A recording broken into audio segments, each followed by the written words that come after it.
Hi. Oh, I got a nice shot. Hi. I'll put that in the beginning. This is Janet and Wendy back talking about development. Today we're talking about our inner senses, especially our body space sense, which is one that causes so much issues in so many ways. So far we've done one on our body mapping, how we know where our body is in space. Also and our second one was on how our body reacts and interacts with the things around it in the environment, and how that's so important to our cognitive and emotional and social development, okay? Right. And today we're going to talk a little bit more about our interior of our body and how knowing what's going on in there and feeling things, how it has a lot to do with both function, but also how it has to do with emotional and development and other things. So without further ado, I'm going to introduce Wendy. This is Wendy Nelson she's from Sense Enabled in Seattle, Washington. And I'm Janet Oliver, and I have Plan for Learning in the Twin Cities area of Minneapolis, St. Paul. And we are really happy to be together. I have been in this work for over 25 years. Wendy hasn't been as long, but she's been a friend longer than that. So we have been together for a long, long time, and we just love chatting about these things, and hope you'll enjoy this as well. So we're talking about body and space sense. And again, I want to reiterate, as I did with the other two, that a lot of people define this as proprioception. I don't like using that term quite as much. Number one, it's a big word. Number two, it is defined differently in different disciplines. And in our discipline, we're really talking about an overall sense of space that we get from lots of different areas, our different tactile areas, our different movement structures, and even our visual and auditory and other issues that are going on. And I like this last one, and it's not always thought about at all with when we're talking about body space sense, but the sense of what's going on inside of your body. And developmentally, it starts with a baby knows when they're hungry. They sense it in their body and in their stomach, right? And they get hungry, and they intuitively and really reflexively know what they need to do to get food. We have reflexes: touch the cheek, go for the food, right? So we are designed for that sort of intaking and experiencing in space, our body space, and filling up our body, getting that belly nice and big and full of nice milk. And that from a very early age, that is a very satisfying and important part of our well-being, correct? But as we get a little older and we get out of that, or we didn't have that when we were young, that's another thing. But as we get older, this becomes more like when we're potty training or something like that. We have to read the signal. We have to know what that signal is. We have to hear it. It has to be loud enough. We have to be aware of it. We have to be willing to stop and deal with that signal, right? And so signals in our body of all kinds are developing throughout childhood and into adulthood that we need to listen. And we have many of those. But sometimes when we're working with clients, I know that I have clients who can't feel anything inside their body. They don't even feel the inside of their body. So when I ask, is that feeling funny there? Or what? Like, I don't know what you mean. Like, does your stomach hurt? I don't know what you mean. So how did that feel to you? What are you talking about? I'm fine. I'm fine. I'm fine, right? Okay. So, yeah. Wendy, why don't you keep going with this? I guess you got some thoughts on this about things you've seen with people who've inside of MAP is not working so well. Well, I think for a lot of the people we see, bodies aren't always a comfortable place to be in. The body is not comfortable. So they just kind of turn it off. And so when you ask them, does that hurt?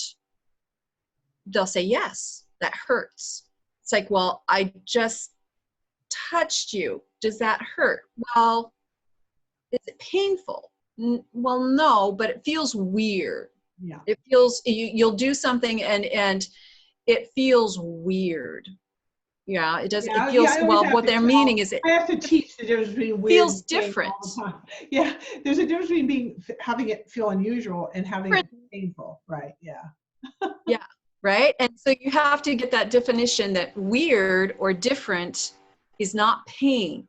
and what is pain. Then you have to teach what is a pain response. Is it a deep pain? And we don't have good language for interior body states. I have a whole list of words that we use because I want to teach people to be able to, to communicate better about what's going on inside of them. So like when we're working with the lymph system, if your lymph is at a certain degree of function, you'll often feel a trickly feeling or kind of tingly feeling.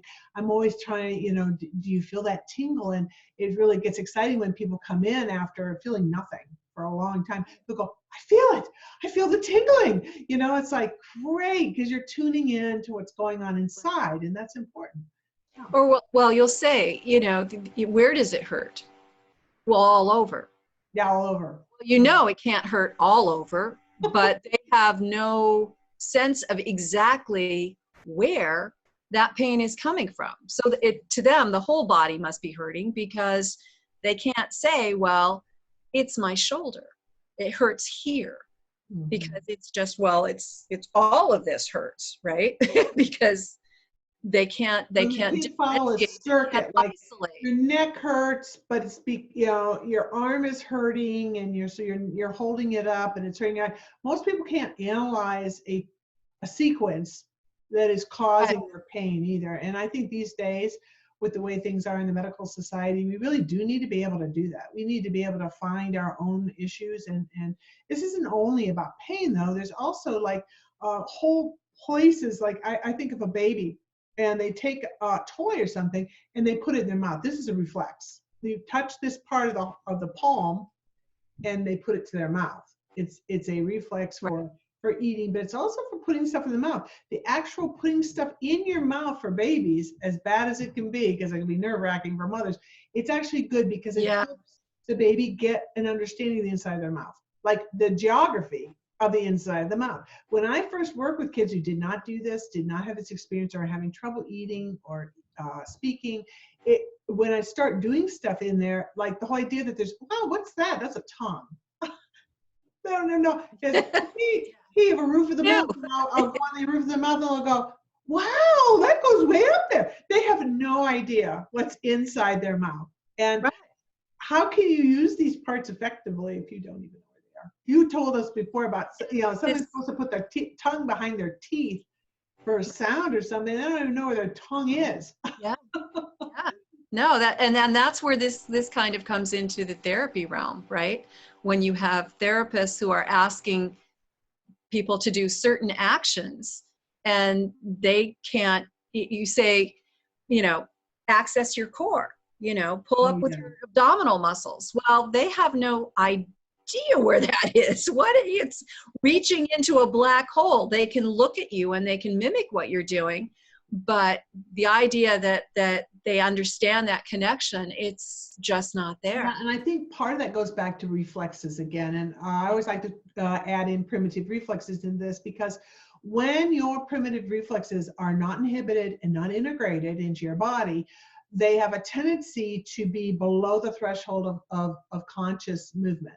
So if you are a person who either startles suddenly when there's a sound, or you touch your back and you have a jerk away, these things, you're not thinking about that. That is a reflexive reaction. If that is too high, or if it's persistent from your babyhood, that movement tends to not be picked up into the body. So the things happening interiorly with that are also not being paid attention to, I guess is can say, because it's never reached up to the top brain. They don't know which muscle to move. So what we do in a lot of the work we're doing is we try to get the person to use the very muscles that they would be using for that reflex, and hold those and understand where those are, so the upper brain can go, oh, I know where that muscle is. I now have control over it. The reflex doesn't, and that's called inhibition, right? Your upper brain inhibits the lower one. It doesn't need to do it anymore because the upper brain can stop it. It's making this decision. But when you have a lot of things going on in this lower subconscious movement level, and it's coming from the inside, a lot of these things, because your muscles are from the inside, all this stuff's going off all the time. And it's exhausting, for one. And number two, it's confusing. the brain, because what's all that? It's like static on the line. It's not just your voluntary movement, it's all these other things happening on the line, and your brain has a hard time. Where's that movement coming from? Where's Right. that feeling coming from? Difficult. Yeah. Well, and that bleeds over into the emotional part of things, because all of a sudden you blow up, right? Well, you passed by your stomach getting tight, and you passed by the tension in your shoulders, and you passed by this, the tightening, maybe even your fists balling up, right? Because you're not in connection with that body, you have bypassed all those physical cues to your emotional state, and all of a sudden you're in tears or you're furious. And when you've got that connection, then you can go, oh, I'm gritting my teeth because this person is really annoying. I can breathe, I can step away. It's time to walk away from this conversation. That's what tuning in really is important. In our work, we talk a lot about now you're tuning into the body. You got to know when that's happening. Otherwise, yeah. Well, emotions as a whole, I mean, is a really interesting thing, because we've gone through the Western, our Western civilization process of abstracting a lot of things that came out of our body. Originally, there were no emotions like out here floating around. They were all in your body. They were all body states, right? And even a lot of the words we came from, like a word for anger in Old English is twisting, okay? Twisting. Well, yeah, you feel a lot of twisting going on inside of you when you're feeling anger, right? And there's a lot of emotions like that. So we think of emotion as, oh, this thing we're feeling out here. No, we're feeling it, all right. We're feeling it in our body. And if you can't identify what that is, it's hard to identify your emotions. And we see that with a lot of people who have a problem with body space sense. They feel like they can't connect with people. They can't feel like they can read other people's emotions. They can't feel it within themselves sometimes. They feel blank. And that can lead to depression and other things, because you're not connected to your own functioning and how you're feeling about things. Yeah, I agree. Right. Yeah. Yeah.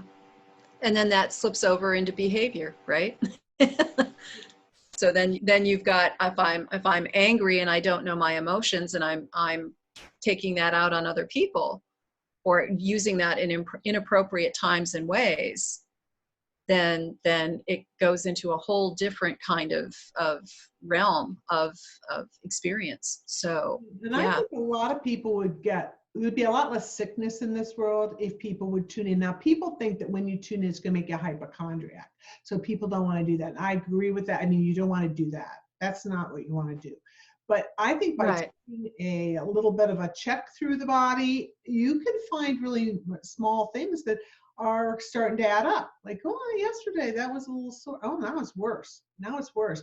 Instead of ignoring it, then you can go, okay, not getting excited about every little thing, but trying to figure out, okay, what is going on inside of me? Like, I'll give you an example with me. I hurt my back about a year ago, and it got better. I kept re-hurting it because I just can't stop moving, and I blame myself. It's really bad. But finally I got it better. It's all better except one little place.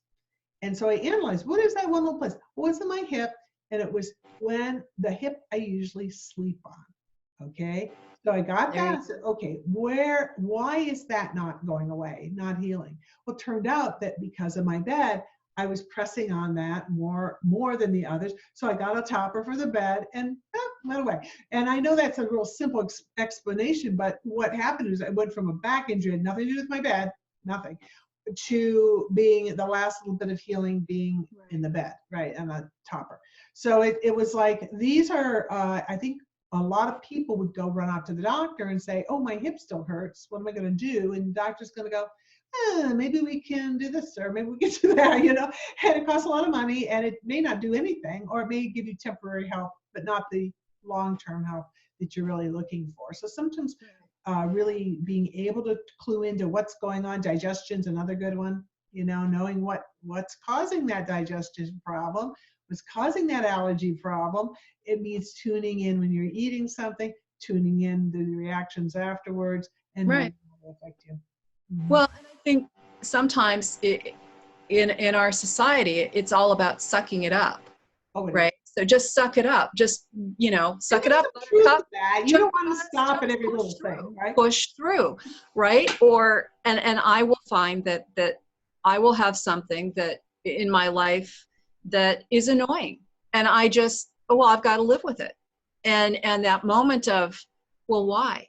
Why do I have to, what can I do to change this to Sometimes it's just tiny things. this is a little annoying thing, but I'm going to put up with it. Why am I doing that? Why can I not just look at this, change it, and make it better? And this goes across the board with this, right? I mean, being able to identify that thing and then making a change to make it better.